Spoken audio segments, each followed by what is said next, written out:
جج کرنے کے بعد فیصلہ کرے کہ ہاں جی یہ الزامات ٹھیک ہیں، اور یہ واقعی ایسے الزامات ہیں کہ اس کے ایسی صورت میں شوہر کے ساتھ عورت کا گزارا ناممکن ہے. اب یہ ہے کہ اللہ کی حدود پہ یہ قائم نہیں رہ سکتے. پھر مرد جج بیوی سے کہے گا کہ آپ رہنا چاہتی ہیں علیحدگی چاہتی ہیں. اگر وہ کہے مجھے علیحدگی چاہیے تو پہلے صورت میں یہاں بھی جج شوہر کو کہے گا کہ آپ اس کو طلاق دو. اگر وہ نہیں دیتا تو اگر یہ بیماری قابل علاج ہوگی تو علاج کا موقع دیا جائے گا 1 سال کا. اگر قابل علاج ہی نہیں ہے یعنی حتی الامکان کوشش کی جائے گی پہلے موقع دیا جائے اس کو. نان نفقہ نہیں دے رہا اس کی وجہ پوچھی جائے گی کیوں نہیں دے رہے آپ. تو یہ تمام پروسیس سے گزرنے کے بعد جج یہ جب فیصلہ کرے گا کہ بھئی یہاں متعنت ہے، مرد جو ہے نا وہ ظالم ہے، یہ نہ رکھتا ہے نہ چھوڑتا ہے، تو پھر اس کو کہے گا کہ آپ اس کو طلاق دیں. وہ نہیں دیتا تو پھر خلا نہیں ہوگا، یہاں فسخ نکاح ہوگا کہ جج نے کیا کیا، دونوں کا نکاح ختم. یہ اس کنڈیشن میں جائز ہے.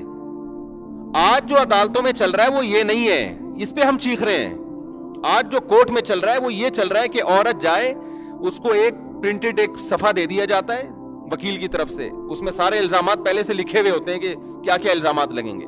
جج یہ تحقیق نہیں کرتا ہے کہ یہ الزامات صحیح ہیں یا غلط ہیں، اور جج کو تحقیق کی ضرورت بھی نہیں ہے. اگر یہ ثابت ہو بھی جائے کہ الزامات غلط ہیں، جج نے پھر بھی خلا کی ڈگری پکڑانی ہے، تھمانی ہے، چاہے شوہر سگنیچر کرے یا نہ کرے. یہ کالعدم ہے. جج اپنی بیوی کو طلاق دے سکتا ہے، کسی مرد کی بیوی کو طلاق نہیں دے سکتا. ریاست کو اتنا کنٹرول اللہ نے نہیں دیا کہ وہ آپ میری اور آپ کی بیویوں کو ہم سے جو ہے نا وہ طلاق دلوانا شروع کر دے. اسلام شخصی ملکیت کا قائل ہے. مرد کی عورت پر نکاح والی ملکیت ہوتی ہے، غلام نہیں ہوتی عورت. لیکن نکاح میں ملکیت کس کی ہوگی؟ مرد کی ہوگی. یہ خاندانی نظام کو بچانے کے لیے اسلام کا بنایا ہوا اصول ہے، اور عورت کے فائدے میں ہے یہ.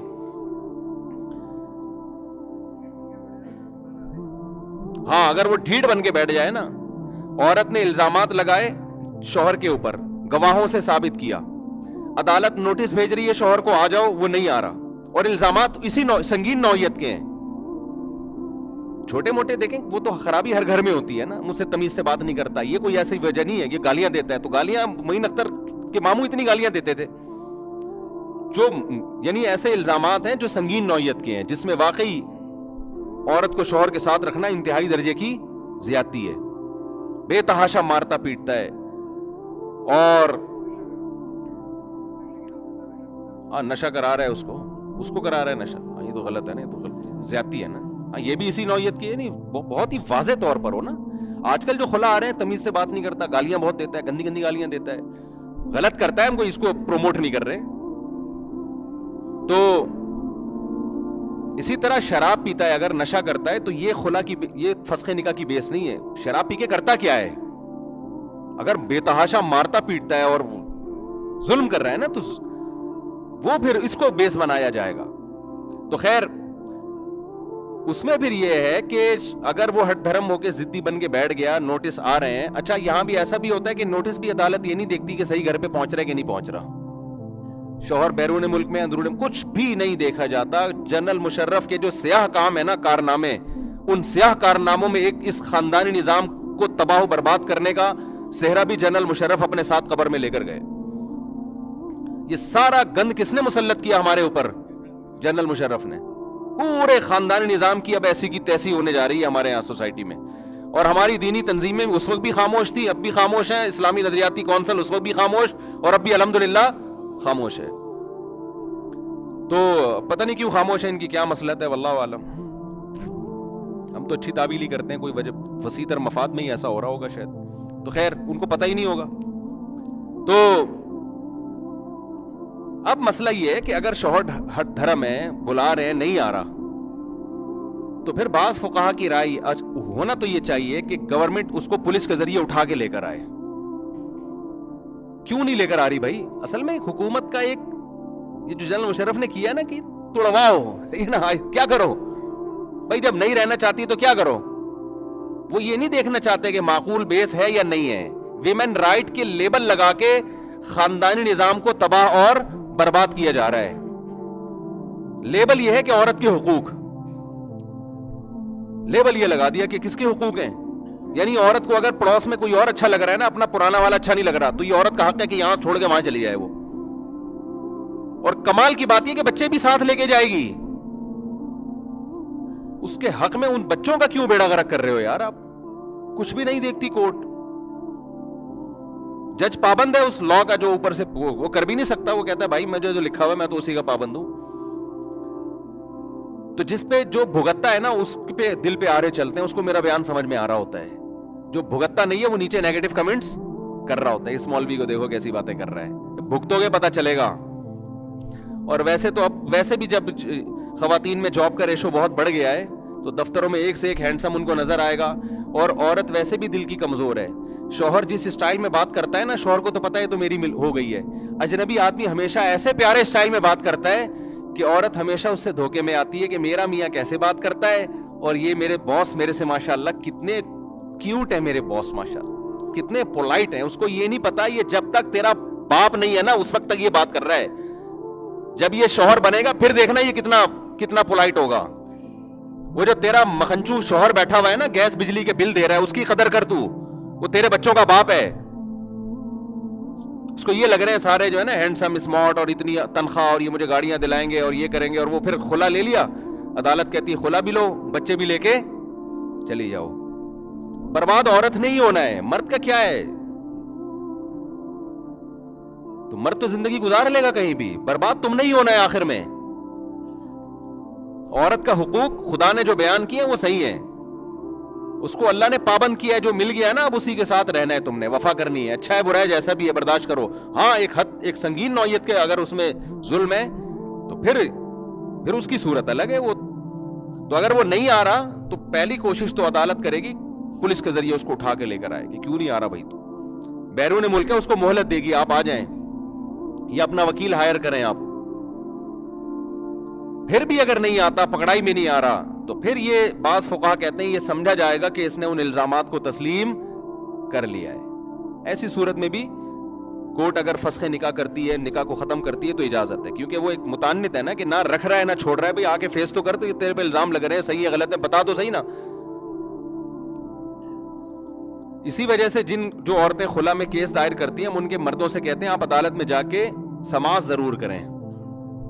اگر یہ الزامات درست ہیں تو مانیں, نہیں ہے تو آپ انکار کریں, کیونکہ ایسی صورت میں پھر عدالت خلا دے گی تو کورٹ کا تو خلا کورٹ تو دے دے گی, لیکن کسی بھی مفتی سے فتویٰ لیں گے تو وہ اس خلا کو نہیں مانیں گے. لیکن آپ اگر کورٹ میں گئے نہیں, پھر یہ اس کی علامت سمجھی جائے گی کہ آپ نے ان الزامات کو تسلیم کر لیا ہے.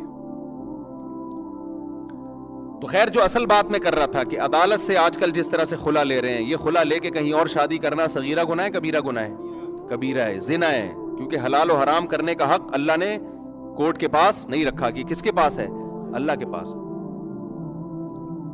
ایک آدمی اپنی بیوی کو 3 طلاقیں دے دے, کورٹ کہہ رہی ہے طلاق نہیں ہوئی, تو آپ بتاؤ کس کی مانو گے آپ؟ خدا نے قرآن میں کیا کہا ہے؟ ایک کے بعد رجوع کا حق ہے, 2 طلاقوں کے بعد رجوع کا حق ہے, تیسری کے بعد رجوع کا حق نہیں ہے. تو اللہ نے یہ اس لیے آیتیں نازل کی ہیں کہ دیکھنا پھر کورٹ کیا کہتی ہے. تو اللہ کہیں گے میں کورٹ ہوں, میں نے تو کہہ دیا نا, اب کورٹ تو تنفیذ کرے گی اس کی. اللہ میاں نے کہہ دیا کہ شوہر کے مرنے کے بعد بیوی کا 12.5 حصہ ہے, 5% حصہ ہے نا وراثت میں. کورٹ نے کیا کہا کہ نہیں جی پورا بیوی کا ہے. تو کیا کورٹ کے اس فیصلے کو مان لو گے آپ؟ بولو گے نہیں بھائی میں نہیں لے سکتا. یعنی عورت اگر ہوگی وہ نہیں, اگر اللہ سے ڈرے گی تو نہیں مانے گی. وہ کہے گی بھائی جب میرا 12.5 ہے تو ٹھیک ہے, کورٹ اگر زیادہ بھی دے رہی ہے تو میں کیسے لے لوں, میرے لیے اللہ نے اس سے زیادہ حلال نہیں رکھا. غیر مسلم کنٹریز میں ایسی الحمدللہ نیک خواتین ہیں, کورٹ نے ان کے شوہر کی جائیداد سے بہت زیادہ حصہ دے دیا. انہوں نے ہم سے فون کر کے پوچھا کہ میرا شرعی لحاظ سے بنتا ہے, میں نے کہا نہیں شرعی لحاظ سے نہیں بنتا. انہوں نے واپس کیا, انہوں نے بھائی شریعت میں اتنا حلال ہے, باقی وارثوں کو ملے گا. ایک آدمی وصیت کر دے میرے مرنے کے بعد ساری جائیداد میری بیوی کی ہے, تو شریعت وارثوں کے لیے وصیت کو جائز قرار نہیں دیتی. ایک آدمی کہہ دے میرے مرنے کے بعد ساری جائیداد میرے بیٹے کی ہے, تو کیا مل جائے گی ساری جائیداد اس کو؟ نہیں ملے گی. اللہ نے ایک حق بیان کر دیا, اس سے زیادہ نہیں ملے گا. بلکہ نبی نے اس وصیت کرنے والے کو جہنم کی آگ کی بشارت دی ہے. آپ نے فرمایا ایک شخص ساری زندگی نیک اعمال کرتا ہے, ساری زندگی حج کی, عمرے کی, عبادت کی, موت سے پہلے وہ غیر شرعی وصیت کر کے چلا جاتا ہے اور جہنم کی آگ کا ایندھن بنتا ہے. جتنا اللہ نے وارثوں کو حق دیا ہے نہ آپ اس میں اضافہ کر سکتے ہو نہ آپ اس میں کمی, چاہے بیٹا فرما بردار ہو یا نافرمان ہو, یہ آپ کو رائٹ اللہ نے نہیں دیا. بیٹے کو وراثت بیٹے ہونے کی بیس پہ ملتی ہے, نیک ہونے کی بیس پہ نہیں ملتی. آج یہ جھگڑے چل رہے ہوتے ہیں کہ میں نے تو بڑی خدمت کی, ابا کی گاڑی میں لوں گا. میں نے اتنی خدمت کی ہے, یہ دکان کس کی ہے بھائی؟ تو تو اب تھا ہی نہیں. تو تو جس دن سے پیدا ہوا خالہ نے تجھے پالا ہے, اس کے بعد تو امریکہ چلا گیا پڑھنے کے لیے, اور ابا نے تیری تعلیم پہ اتنے پیسے خرچ کیے, ہمیں گورنمنٹ کے اسکولوں میں پڑھایا. یہ پھڈے چل رہے ہوتے ہیں آج کل. اور تو ساری زندگی تو کبھی پوچھا نہیں, آج میت پہ آ گیا ہے وراثت لینے. مفتی صاحب دیکھو کیسا غیرت لیس بھائی ہے ہمارا. تو ہم کیا کہیں گے بھائی؟ جب تک بیٹا ہے نا, آپ بھی اسی بلڈ سے پیدا ہوئے, وہ بھی اسی خون سے پالا. بے شک خالہ نے ہو, ماموں نے ہو, چاچو نے ہو یا عیدی سینٹر نے ہو, اس سے فرق نہیں پڑتا. تو اللہ کا قانون ہے بھائی. حضرت زید ابن حارثہ نبی کے منہ بولے بیٹے تھے. یہ کیا ہے جی؟ اچھا میں بتاتا ہوں. زید ابن حارثہ نبی کے منہ بولے بیٹے تھے. انہوں نے نکاح کیا تو منہ بولی بہو بن گئی. جب انہوں نے طلاق دی تو نبی نے کا ارادہ تھا ان سے نکاح کرنے کا, حضرت زینب سے. عرب نے کہا یہ تو منہ بولے بیٹے کی بیوی ہے. تو قرآن نے کیا کہا؟ منہ بولا بیٹا سگا بیٹا نہیں ہوتا. ٹھیک ہے, اس سے محبت اپنی بات, اس کے احسانات, آپ کے اس پر احسانات ہیں, ان احسانات کا اس کو بدلہ دینا چاہیے, لیکن وراثت میں حصہ نہیں ہوگا. اسلام خاندانوں کو اہمیت دیتا ہے, خاندان کو. آپ منہ بولے بیٹے کی ولدیت میں اپنا نام بولو نہیں ڈال سکتے, اس کے اوریجنل باپ کا نام ڈالنا پڑے گا آپ کو. باپ کا نام معلوم نہیں ہے, گمشدہ تھا, تو قرآن کہتا ہے سرپرست میں اپنا نام ڈال دو. دینی بھائی ہے وہ تمہارا, اس میں نام ڈال دو. باپ ولدیت نہیں چینج ہو سکتی. اسلام ولدیت کو اتنا فوکس کرتا ہے. اور دیکھو غیر مسلموں میں سب سے پہلے باپ کا رشتہ ہی مارکیٹ سے شارٹ ہوا. اسلام نے باپ کو بچانے کے لیے سارے قانون سازی کی ہے کہ اوریجنل باپ کا نام ڈلے گا اس میں. سمجھتے ہو کہ نہیں سمجھتے؟ اور آج غیر مسلموں کے ہاں باپ کا کے بجائے کس کا نام ڈل رہا ہے؟ ماں کا نام. نسب کی حفاظت باپ سے ہوتی ہے, مائیں تو سب کی ہوتی ہیں. کوئی بچہ ماں کے بغیر جنا جا سکتا ہے کیا؟ نہیں ہوتا. باپ کی دو قسمیں ہوتی ہیں, لیگل انلیگل. تو اسلام انلیگل باپ کو نہیں مانتا. گوروں میں پہلے انلیگل بھی ہوتے تھے, لیگل بھی ہوتے تھے, اب دونوں ہی غائب ہو گئے ہیں. یعنی اب میں اکثر لوگوں سے کہتا ہوں, ان سے پوچھنا پڑتا ہے. ہمارے آپ کسی سے پوچھو والد صاحب خیریت سے ہیں, وہ کہے گا ہاں. ان کے ہاں پہلے پوچھو والد صاحب خیریت سے ہیں, میں خیریت سے کا لفظ کاٹ دو. والد صاحب ہیں, وہ کہے گا ہاں ہیں. پھر پوچھو خیریت سے ہے یا نہیں ہے. تھوڑا سا بات لمبی کرنی پڑتی ہے, ٹائم ویسٹ. اسلام نے آپ کا یہ ٹائم بچا لیا ہے. ابے بھائی کیا ہو گیا؟ اسلام نے آپ کو ٹائم ویسٹنگ سے کیا کیا ہے؟ بچا لیا ہے نا. انلیگل باپ کو اللہ نے باپ ہی نہیں قرار دیا, اور لیگل جو ہوتا ہے وہ سب کو پتا ہوتا ہے, یہ ہے جی ان کے ابا. یہ سارے مسئلے انلیگل میں ہوتے ہیں کہ پتہ نہیں چل رہا کون سا والا ہے ان میں. ٹھیک ہے نا, پتہ ہی نہیں چل رہا. جو لیگل ہوتا ہے اس میں تو سب کو پتا ہوتا ہے, یہ بھائی والد صاحب وہ تو بتا رہا ہوتا ہے نا میرا بیٹا ہے. انلیگل میں بعض دفعہ مارکیٹ سے شارٹ ہو جاتا ہے. گرل فرینڈ کا جو ہے نا, وہ جب بچہ ہوگا تو وہ بوائے فرینڈ بعض دفعہ انکار کر دیتا ہے, بولتا ہے بھائی جاؤ, میں نے اس لیے تھوڑی تمہیں گرل فرینڈ بنایا تھا کہ یہ ٹینشن بھی مجھے دو تم. تو خیر بات کو سمیٹتا ہوں, یہ کبیرہ گناہ میں آتا ہے, سمجھے؟ زنا کرنا, بدفعلی کرنا, سود کھانا. تو یہ کبائر اگر آپ چھوڑ دیں گے, یہ جو کبائر گناہ ہیں, اور اس میں وراثت کھا جانا بہنوں کی, چھوٹے بھائیوں کی. بڑا بھائی اکثر چھوٹے بھائی کی پی جاتا ہے عام طور پہ, آپ لوگوں کے علاوہ کی بات کر رہا ہوں میں, تو دیتا ہی نہیں ہے. اور پھر بڑے تمیز سے پیتے ہیں, ایسے نہیں کہ میں کھا رہا ہوں, یہ نہیں ہوتا. صبر کرو, دے دیں گے یار, ابھی ذرا بزنس ہے, میں تمہیں کما کے دوں گا. عید بقرعید پہ اپنی بہنوں کو جوڑے ووڑے زیادہ بنا کے دے دیں گے. تم ہم ہیں نا. اسٹائل دیکھ رہے ہیں آپ, بالکل یہی اسٹائل ہوتا ہے. وہ کہے گی نا وہ جو 1 کروڑ روپے کی دکان, بھائی میں ہوں نا, میں تمہیں کوئی ضرورت ہو مجھے بتاؤ, میں ابھی عمرے پہ جا رہا ہوں اور میں وہاں تمہارے لیے بہت ساری دعائیں مانگوں. حج بھی کر رہا ہے نالائق اسی وراثت کے پیسوں سے, عمرہ بھی کر رہا ہے. میں اس دفعہ 27ویں رات میں تمہارے لیے رو رو کے دعائیں مانگوں گا, اور تمہیں کوئی ضرورت ہو, ابے تو جو اس کی بنتی 1 کروڑ پکڑا نا اس کے ہاتھ میں, سیدھا سیدھا گھما کیوں رہا ہے باتوں کو. تو پیسوں کے معاملے میں ایسا لچڑپن آ جاتا ہے. اور میں بہت معذرت کے ساتھ, دیکھو میں تو ماؤں کے بہت حقوق بیان کرتا ہوں, لیکن یہاں مائیں بھی ظالم ہوتی ہیں, وہ بھی اولاد کا حق کھا جاتی ہیں. بہت دفعہ ایسا دیکھنے کو ملا ہے. وہ کیا کہتی ہے, میرے شوہر کا انتقال ہوا تو اب سب کچھ کس کا ہے؟ میرا ہے, بچوں کو نہیں. جب تک میں ہوں سب میرا ہے. کسی نے اگر وراثت کی تقسیم کی بات کی, میں دودھ نہیں بخشوں گی, میں الٹے ہاتھ سے بد دعائیں کروں گی. اب ماں کا یہ عمل کبیرہ گناہ ہے. ماں کا لا بعد میں, خدا کا قانون پہلے. خدا نے کہا ہے کہ آپ کا 12.5% ہے, بس اس سے زیادہ میں آپ کو اجازت نہیں ہے. آگے سب کس کا ہے؟ اولاد کا. میں نے ایسے لوگ دیکھے ہیں, شوہر مرا, کروڑوں روپے کا مکان چھوڑ کے گیا, اب بیوہ نے اس مکان پہ قبضہ کر لیا, اور اب جناب وہ بچے کہہ رہے ہیں اماں ہمیں ہمارا حق دو, ہم کو بزنس کریں, کچھ کاروبار کریں. نہیں, جب تک میں زندہ ہوں. اب آپ 20 سال 25 سال 30 سال بچے بوڑھے ہونا شروع. اب پیسہ مل بھی گیا تو کیا کریں گے یار, وہ اس کا نہیں یاری. میرے خیال ہے بات سمجھ میں. تو یہ ظلم کس نے کیا ہے؟ اماں نے کیا ہے. تو اماں کو بھی اجازت نہیں ہے کہ وہ, خاندانی ماں وہی ہوتی ہے بیٹا, اللہ کا قانون پہلے. اپنی بہنوں کو بھی حصہ دو, اور جس کا حصہ بنتا ہے. ہاں اس میں کوشش کریں ڈیوائڈ ایسے ہو کہ گھر بکنے کی نوبت نہ آئے. اس طرح بھی تو ہو سکتا ہے نا, تاکہ ماں کو بھی ایک جو ٹھکانہ تھا وہ رہے. اگر کوئی صورت بن نہیں رہی تو پھر بعض دفعہ ایسی صورت بن رہی ہوتی ہے, بھائی بہنوں کو پیسے دے کے الگ کر دیا جائے, اور 4 بیٹے اس مکان میں برابر کے شریک ہو جائیں. ہوتے نہیں آج کل 4 بیٹے, وہ ونس اپون اے ٹائم 4 بیٹے, اب تو 1 1 2 2 ہوتے ہیں بس. اور اگلی نسل میں تو پتہ نہیں کیا ہوگا. اور یہ خوب سمجھ لو, گرل فرینڈ کا وراثت میں کوئی حصہ نہیں ہوتا. ہاں یہ کچھ بھی نہیں ہے. اور اس کو جو کھلا رہے ہو نا, یہ آگ کے انگارے ہیں, یہ ذہن میں رکھنا. بیوی کو جو کھلاتے ہو, نبی نے فرمایا سب سے بہترین صدقہ ہے, سب سے بہترین صدقہ. وہ آپ کے لیے زینت اختیار کرتی ہے, اس کو ثواب ملتا ہے. بعض علماء نے تو یہاں تک اجازت دی کہ آپ بیوی کو خوش کرنے کے لیے بال بھی کالے کر سکتے ہو, اگرچہ فتویٰ اس پر نہیں ہے. امام ابو یوسف امام حنیفہ کے مشہور شاگرد ہیں, وہ کہتے ہیں کما احب ان تتزین لی تحب ان اتزین لها.